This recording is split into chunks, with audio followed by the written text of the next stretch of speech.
They could be really busy, but then they have no money left at the end of the month. Maybe they're really busy doing the treatments and they want to work on the business. They need to step out of the business, and that's what I help them with. Growing teams, when they step into that CEO mode and realize that they are working with a business now and not just on a hobby that they loved doing, that is when the business starts to really grow into a real business and a scalable business. That worry and that urgency of let's just get the clients in, let's just do anything to get the bums on the seats. Whereas if you were to create a solid salon brand and make sure that comes with experiences, how do the clients feel when they enter the salon? You know, what does that whole experience and customer journey look like? If you can narrow that down perfectly, when a team member leaves, you can build trust on the fact of, don't worry, we have X amount of other team members. They're going to give you the exactly same service and treatment, so then they're more likely to stay with the salon. Just come home, this is my home. My children live here, the schools are here. We have, our home here. Like, my community is here. This is my home. There isn't a choice to go home. Thank you, Katie, for joining us at Imprint of Success Season 2 podcast. You're so welcome. Thanks for having me. Yeah, I know you wear multiple hats. Gosh, yeah. Where do we start from? I don't even know. We have multiple businesses. I'm a mum, I'm an author, I'm a podcaster. My day-to-day is business strategy. So I help businesses with their businesses. I pull everything apart, pull it all back together how it should be, and then help them scale. So yeah, that's what I do. So many hats. What did you start with? I started 17, 18 years ago in the beauty industry. So I opened my first salon at 19 years old. Okay. From there, I went into opening a chain of salons. We ended up doing a training academy. So we had training academies all over the country in the UK, where people would learn how to do the treatment. So eyelashes, nails, etc. And then we also had a product range that went alongside that. So when they would need stock for their salons, they would buy off us. So it was like a whole mammoth brand, which just led into each other. I didn't think, one day let's open up a training academy or let's open up a product range. It was because we was listening to what everyone wanted and needed. Right. And I was like, right, okay, we can implement that. And the business just grew that way. For then everyone to go, Kate, how are you building this business? Like, we want to know how, teach us. Okay.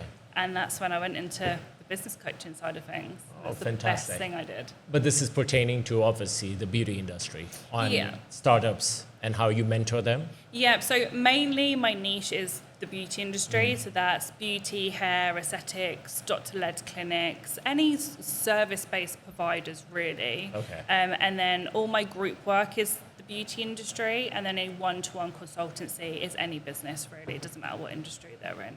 Okay. And does that spill over to Dubai? How did you end up over here? I've just always loved Dubai. It's always felt like home to me. I've always wanted to be here, more so because of the people. It's so collaborative.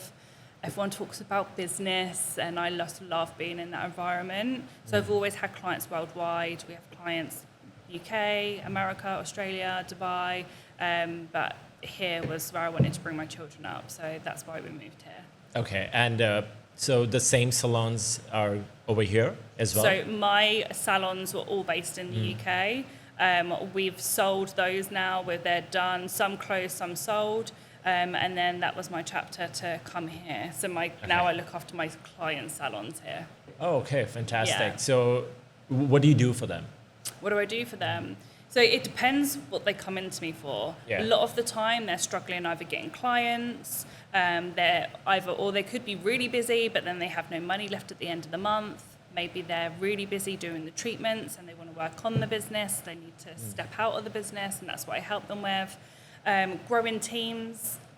There's people, staff that are leaving all the time. They haven't got a consistent team, so we help them actually build their teams, how to build a culture within their business, their marketing, their money, literally everything that they need to build a business, we help with.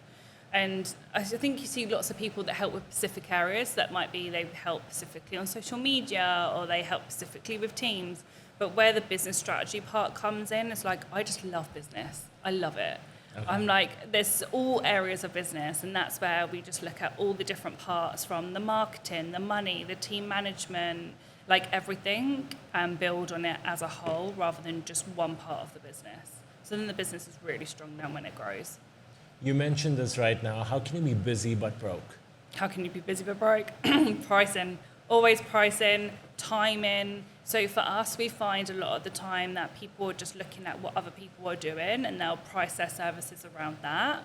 Or they'll go, oh, the diary's looking quiet, let's put an offer on. And then they'll put a crazy offer on where everyone is like, whoa, we want that. And they end up being really busy. But then you're running at a complete loss. Actually, a lot of the time, it's better having fewer clients at a higher price rather than loads of clients at a cheaper price.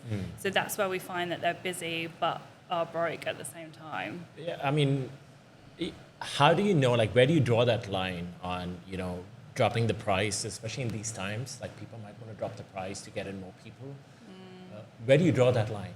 It's really, really hard, especially in the times that we're in at the moment. It's kind of that worry and that urgency of let's just get the clients in, let's just do anything to get the bums on seats. And there is going to be an element of that when we're going through something like the Middle East has currently at the moment.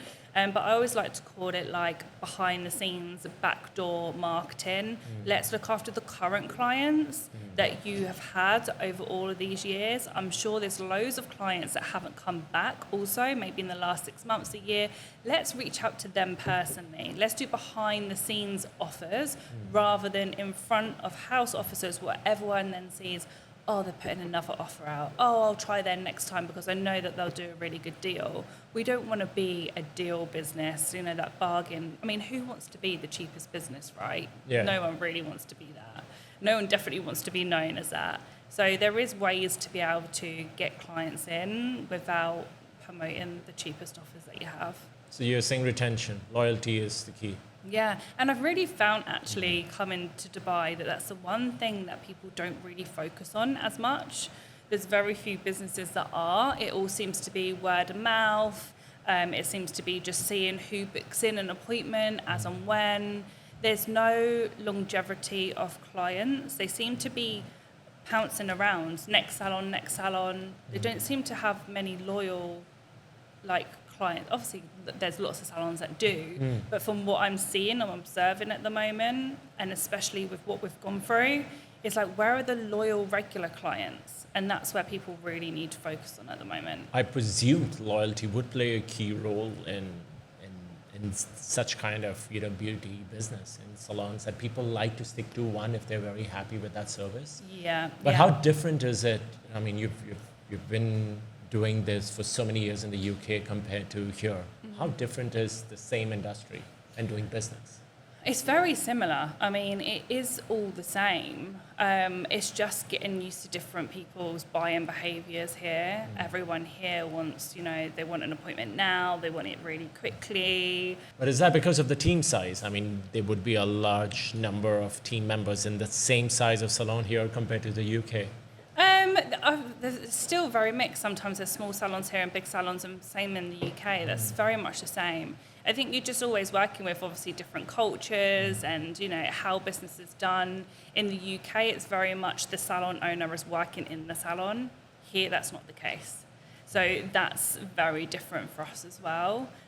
So a lot of the time in the UK, we're working with the salon owner to get her out of the salon chair to be able to work on the business. Yeah. Whereas here, they're not doing that. So now we're having to work with the teams, the management. How can we make sure that their team are working to full capacity? How can we make sure that they're rebooking? How can we make sure that they're building the business rather than actually the salon owner? So there is differences. And what is that difference in the mindset of an operator and a CEO? The thing is with lots of people come into this industry because they're very good at what they do. They're very good at the treatment. They're very good at making the client feel amazing and all of those things. But then they come into it and they're like, oh, I'm actually running a business. I have bills to pay. I have a team to look after. I need to understand my numbers. What's marketing? I need to look at marketing. There's a whole ball game that they need to work on.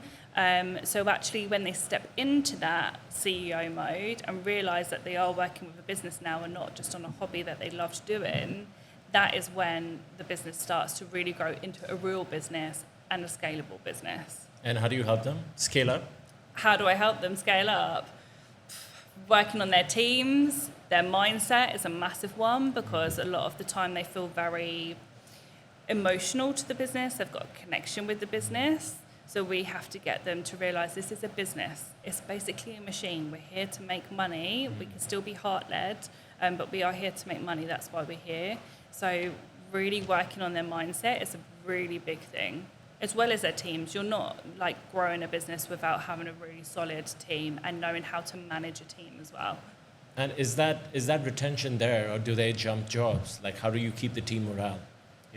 Do you get complaints that, my team, my staff keep changing on and they keep switching jobs? All the time. And again, I think that comes down to the fact of they didn't start this business thinking that they now have to become leaders. That's a whole different skill set altogether. Knowing how to manage a team, what keeps them motivated. Lots of people think that's money. A lot of the time it actually isn't. There's so many different ways to keep a team motivated.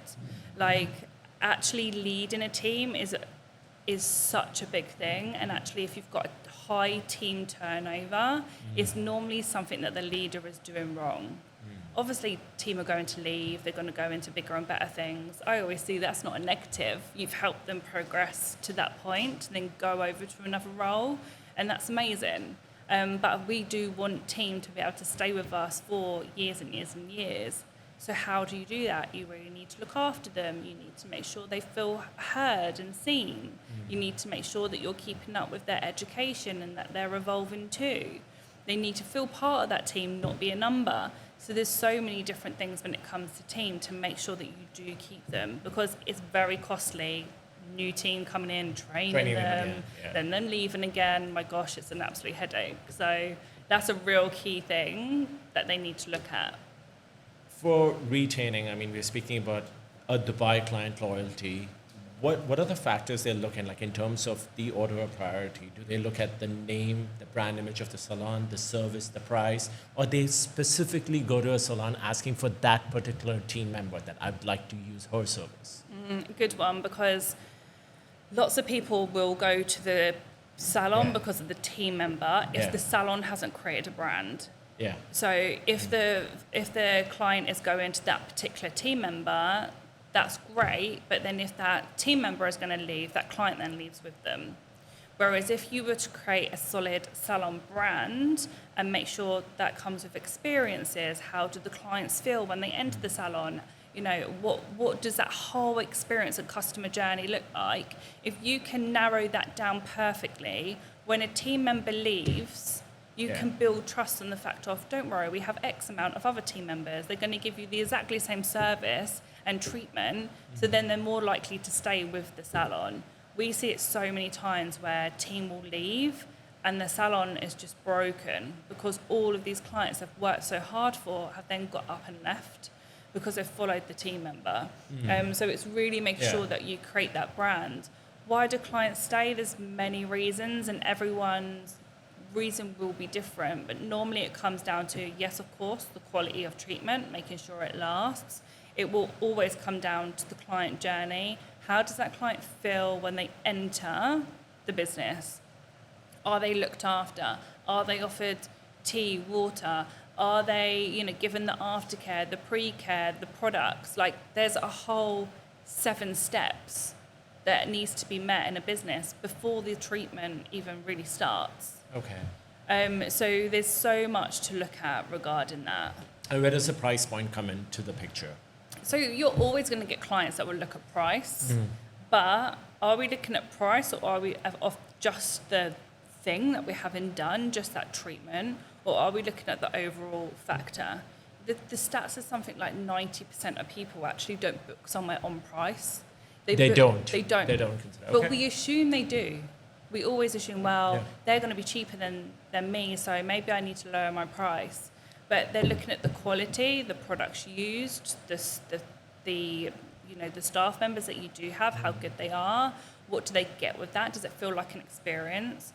It's like any type of business. People don't actually always remember the service. They remember how they felt at the time. They remember how they felt when they left the business.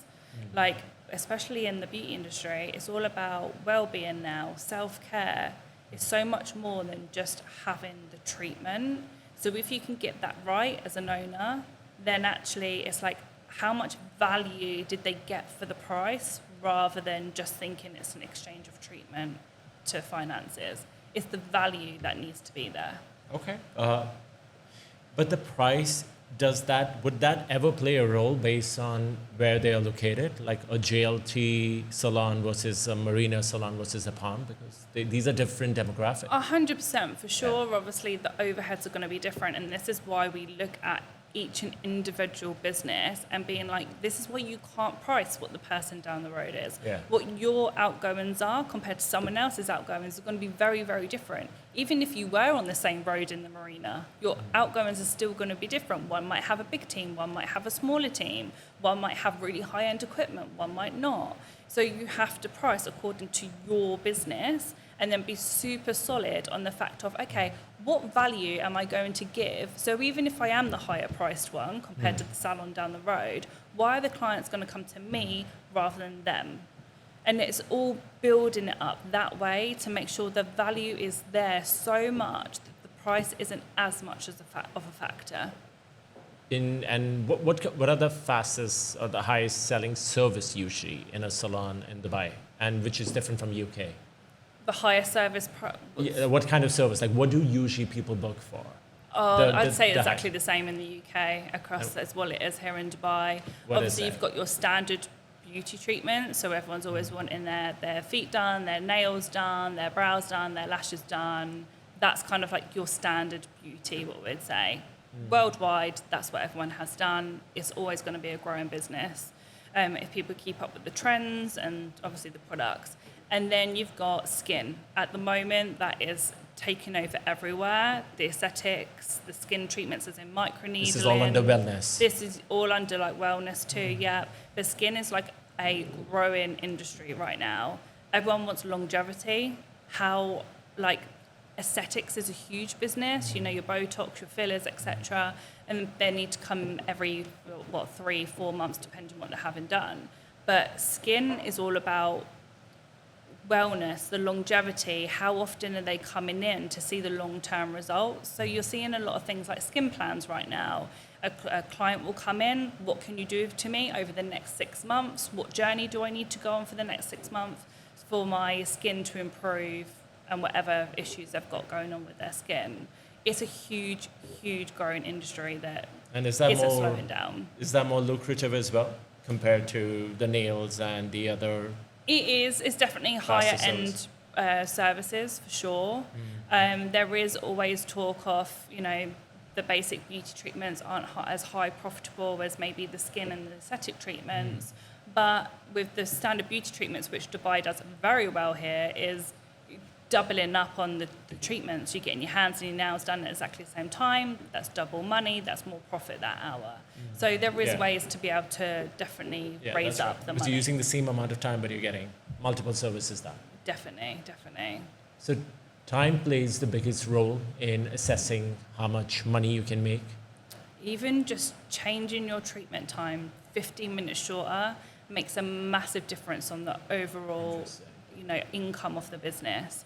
People go, oh, it's just 10 minutes, it's just 15 minutes. But actually, if you had 15 minutes carved off of a treatment and you had, you know, let's just say 4 treatments a day, there's an extra treatment you could bring in a week, then, a day, and then how many extra you can bring in a week, a year, like that all adds up massively. So actually making sure your pricing is correct, but your treatment times are correct, that is going to make a massive difference on the overall profitability.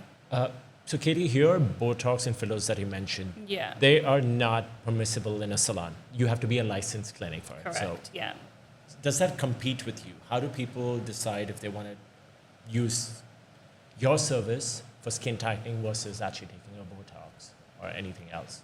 Well, here, obviously, it is doctor-led, and I feel that they go hand in hand. Some people will want to, even though you have Botox and filler, you still really need skin treatments as well as. Okay. But so do they give the same results? They give similar results. Obviously, it's the longevity of the skin treatment, and obviously you're using, your natural products. You're not using injectables, whereas lots of people don't want to use injectables. So they'll go down the skin route, which will take the 6 months to get there. But then, that will be forever progressing. Whereas your Botox and your filler, that's your quick treatments, instant, it's going to see the results straight away or within a week. So it depends, and every client is going to be different. But I do believe if you have Botox and filler, you still should be looking after your skin with your microneedling, your carbon facials, all of those types of treatments. Like a maintenance phase. 100%, yeah. Yeah. What about similar topic, but a bit off is like Ozempic Mounjaro? Do you have clients coming for that with some kind of effects because they've lost a drastic amount of weight and it might show on their face? Because I've heard of people saying Ozempic face, you can know an Ozempic face. So then do they come to... You do know. You can tell if people have been overusing it. Yeah. If people have been managing it well, then we don't... It's more natural, right? You can't see it as much. If people are overusing it, then you can straight away be like, right, she's on Ozempic. But then that comes down to more health. So then making sure they're working out. Are they eating the correct things? Okay. Like, are they feeding their body well? Because they're going to have possibly looser skin because where they're not, they're losing so much weight. Yeah. So everything plays hand in hand. It all comes under that kind of wealth and wellness bracket. Okay. But yeah, you can tell for sure if people have been using it. It's also changed many people's lives. Yeah. Many of people's lives for in a good way, right? What are your thoughts on it, personally? I personally feel that if it's managed and used well, why not? I feel that as long as you're still working out alongside it, then you're all good. I don't think that we should be dependent on it. But, there's people out there with eating disorders. There's people out there that can't lose weight easily and need a bit more help. And that's okay, but it has to be managed. It has to be managed. You wear multiple hats. You wrote a book. I did. A book? How many books have you written? I've written one, which is solely mine, and then I've been part of 2 other books. Tell us about that. My book? Yeah. So my book launched in April last year. It's called Get Off the Tools. It's aimed, again, at the beauty industry, how to get off the tools, which is what it's called, which is, again, looking at all the different parts of business, from the marketing, the money, the mindset, time management, literally everything, for them to be able to implement straight away into their business. When I started my business, I was forever reading, and I'm dyslexic, so to read a book took a while. Wow. Okay. But I was like, I need to know everything. So I would read all of the books, and I was always searching for what can help me, what can give me this magic answer. And obviously every single book I, pulled out something that I could then implement. But I so wish I had this book, which is why I wrote it, for when I started. But it doesn't matter what industry you're in, reading this book, you will be able to learn and implement into your business. So I was super proud that I wrote this.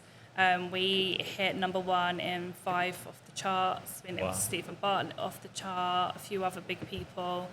So I'm very proud of it, and people are buying it every day, which is just a blessing. I love it. What is it called again?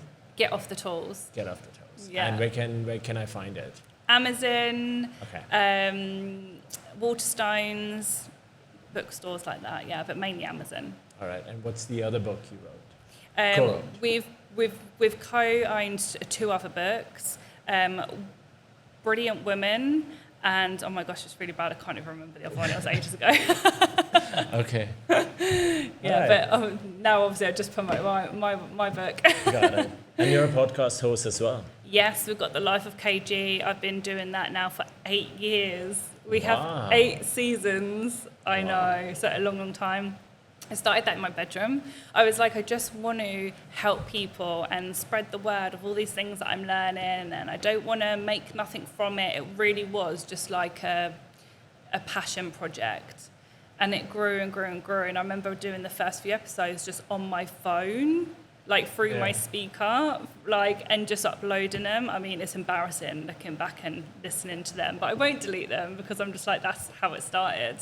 So it's kind of like a journaling, like you were reflecting your thoughts, you just shared everything on it. Yeah, shared everything. Then obviously got guests along the way as well. And it was great. And we've had an episode go out every 2 weeks for the last 8 years. And it's just grown. We have a very big listener base. Lots of my clients have been on there sharing their stories. We've had incredible guests on there. I share my thoughts and feelings on there. It's done really, really well. What are your thoughts and feelings about the current times, and what kind of words of wisdom would you want to give? The current times have been very hard and challenging for everyone, and it's been really difficult for business owners in the Middle East. And especially in my industry, there's kind of been two camps. There seems to be the salons and clinics that are based in hotels, which have been really affected because they've got no passing trade coming in. And so primarily it's the hotel guests that use those services. Exactly, which is where kind of that client retention just was never there. And then you've got the businesses that are in the communities, and they were busier than ever because people weren't leaving their houses really, or working from home, weren't they? So people were starting to use their local salons rather than their salons from maybe where they work. So they were really busy. I think it's been a real time for the businesses to be able to reflect on, what is my business model? Is this working? How can we add more value to our clients? How can we look at what marketing we're doing? So God forbid if this happened ever again, what would we do straight away to try and fill those diaries? And also for people to look at their teams. Lots of team left, maybe went back home. Whereas lots of other businesses, their team did stay and they were solid. So I think it's just been an overall being able to analyse your whole business over this time to come back stronger, right? How hard was this industry hit over here? It was hit bad. It was hit bad. But like I said, it depends where their business was based in the first place. So location specific, because you said that everybody wanted to use their neighborhood community salon. Maybe on the safer side. People were supporting local. They didn't want to travel, so they would use the one on their doorstep rather than the one that was, near their work. So there was a lot of playing factor. But the community salons, they done really well. We know some salons that were brand new in that time, and it was just really bad timing. But they've done okay because they were in a community. Whereas if they were more, in marina like a commercial or tower or something, like you said, because people are working from home or remote. It affected them more, for sure. But I believe it will bounce back. It always does here in the Middle East anyway. And beauty services, whether that's skin, beauty or aesthetics, it's not going anywhere. So it's just temporary if people are affected. Is the business different based on which emirate you are in? Like, is the Abu Dhabi business different than Dubai and obviously Sharjah and the other cities? They're all very similar. Okay. There will be different trends at different times, but they are mainly very similar. Okay. Yeah. And what gives you hope about Dubai in these uncertain times? The leaders are incredible here, and I think they'll do anything to just keep progressing the UAE. I think they'll do everything to just keep trying and, I think everyone that stayed here and everyone here, we fully believe in this place. Like, it's the most wonderful place to live in. It's really community built. Everyone wants to support each and everyone. When it comes to the outside, people traveling in, that might take time, but everyone can see how we're getting on and how we're just, bouncing back and business as usual. And it will take time for the tourists to see that. But I have full hope being here. Like I said to you off air, I wouldn't wish to be anywhere else but still here. And businesses will come back stronger for sure. I mean, it's fantastic and inspiring to hear that you're saying that in your first year here. I mean, like you mentioned off the cameras that you've been always coming here, but now you reside here it's not even been a year. No, and you it's coming feel up to so a year. strongly about a place that I call home. I mean, I'm a Dubai kid and I've lived all my life, and this is home. And Yeah. Yeah, people would message me and be, Kate, just come home. And I'm like, what do you mean just come home? This is my home. My children live here. The schools are here. We have, our home here. Like, my community is here. This is my home. There isn't a choice to go home. This Absolutely. is it. No. So whether we've been here 5 minutes or 10 years, that's how it was. But we have all faith in the leaders here. And everything will just build it up again, like it did in, other times that you've had with COVID or whatnot. Exactly, yeah. And it's always bounced back strong. Always will bounce back. Yeah, for sure. I've seen it all. It's always bounced back. Yeah, I bet you have seen it all, for sure. Yes, for sure. Absolutely. Amazing. Thank you, Katie, for spending time and being with us on our podcast, Imprint of Success. I wish you all the best in success and living all your years over here. Oh, thank you so much for having me. It's been a pleasure. Thank you.